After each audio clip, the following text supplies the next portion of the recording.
ناظرین، پاکستان اور بھارت جب سے وجود میں آئے ہیں ایک دوسرے کے خلاف ملٹری ٹیکنالوجی ڈیولپ کر رہے ہیں۔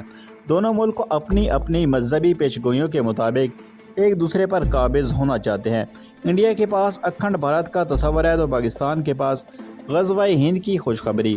بھارت اکھنڈ بھارت کے لیے نہ صرف خود اسلحہ بارود بنا رہا ہے بلکہ دنیا بھر سے بھی اسلحے کے انبار اور ملک میں جمع کر رہا ہے، تو پاکستان بھی بھارت سے درپیش خطرات کے پیش نظر اپنے بجٹ کے مطابق اسلحہ بارود جمع کر رہا ہے۔ پاکستان کا میزائل پروگرام ہو یا پاکستان کی فضائی اور بحری طاقت، سب بھارت کو نظر میں رکھ کر بڑھائی جا رہی ہے۔ اسلحے کی دوڑ میں ایئر کرافٹ، ڈرون اور میزائل اہم ترین ہیں، جبکہ میزائلوں میں کروز میزائل سب سے اہم اور خطرناک ترین ہتھیار ہے۔ کروز میزائل کے دوڑ میں بھی پاکستان بھارت کی وجہ سے داخل ہوا تھا۔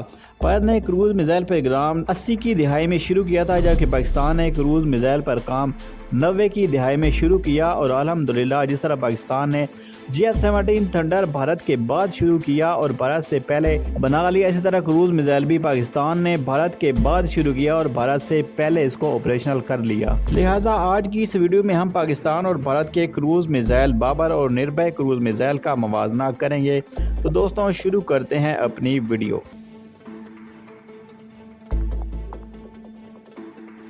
دوستوں، بھارت کا نربھے کروز میزائل ایک all weather low cost long range subsonic cruise missile ہے جو زمین اور سمندر میں مختلف پلیٹ فارم سے لانچ کیے جا سکتا ہے اور بھارت کی تینوں مسلح فورسز میں استعمال کیا جائے گا، جبکہ بابر کروز میزائل پاکستان کا پہلا لینڈ اٹیک ہائی سب سونک کروز میزائل ہے جسے پاکستان نے خود تیار کیا ہے۔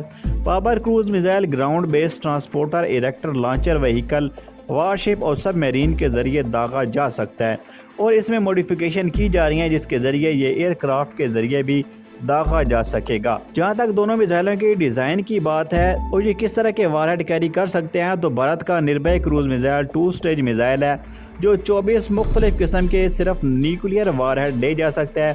اس میں کنونشنل وار ہیڈ لے جانے کی صلاحیت نہیں ہے، جو اس کے لیے ایک مائنس پوائنٹ ہے، کیونکہ یہ صرف پھر نیوکلیئر جنگ میں استعمال ہو سکتا ہے۔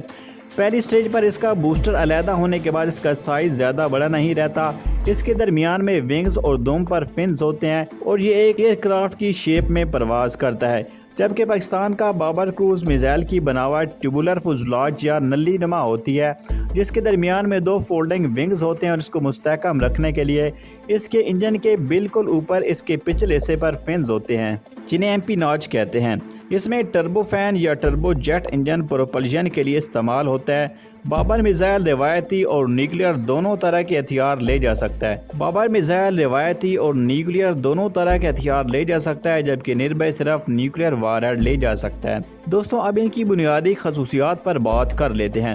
نربھے کروز میزائل ایک راکٹ کی طرح بلاسٹ ہوتا ہے اور دوسرے کروز میزائلوں کے برعکس بھارت کا یہ میزائل جہاز کی طرح فلیٹ پرواز کرتا ہے، جو ایک مائنس پوائنٹ ہے۔ لانچ ہونے کے فوراً بعد اس کی فرسٹ سٹیج یا نیچے والا حصہ علیحدہ ہو جاتا ہے، جس کے بعد اس کی گیس ٹربائن کام کرنا شروع کر دیتی ہے اور بھارتی عسکری ذرائع کے مطابق اس کو جیم نہیں کیا جا سکتا، اور یہ فائر اینڈ فورگیٹ کے اصولوں پر کام کرتا ہے۔ ایک دفعہ ٹارگٹ لاک ہو جائے تو پھر کوئی واپسی کا راستہ نہیں۔ یہ درختوں کی اوپری سطح پر پرواز کر سکتا ہے، جسے دشمن کے ریڈار کے لیے اسے ڈیٹیکٹ کرنا مشکل ہے۔ جہاں تک بابر کروز میزائل کی بات ہے تو دنیا بھر کے دفاعی تجزیہ کاروں کا کہنا ہے کہ پاکستان کا بابر کروز میزائل کی مینوربلٹی بہت اعلیٰ درجے کی ہے۔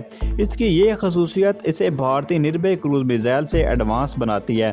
بابر میزائل کے اندر ایسے سسٹم لگے ہوئے ہیں جس کی وجہ سے یہ میزائل خود بخود ٹرین ماسکنگ کرتا ہے، یعنی بابر کروز میزائل زمین کی سطح، پہاڑی ڈھلوان اور درختوں کے اتار چڑھاؤ کے لحاظ سے اپنی پوزیشن خود بخود ایڈجسٹ کرتا ہے، جس کی وجہ سے دشمن کے ریڈار کے لیے بابر کروز میزائل کو ڈیٹیکٹ کرنا مشکل ہے، اور بابر کروز میزائل دشمن کی دفاعی حصار کے اندر گھس جاتا ہے اور اپنے ٹارگٹ کو تباہ کر دیتا ہے۔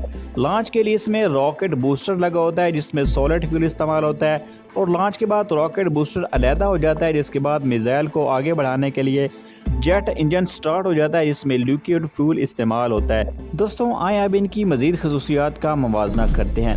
پاکستان کے بابر کروز میزائل کا کل وزن 1500 کلو گرام ہے، جبکہ بھارتی کروز میزائل نربھے کا وزن 1000 کلو گرام ہے۔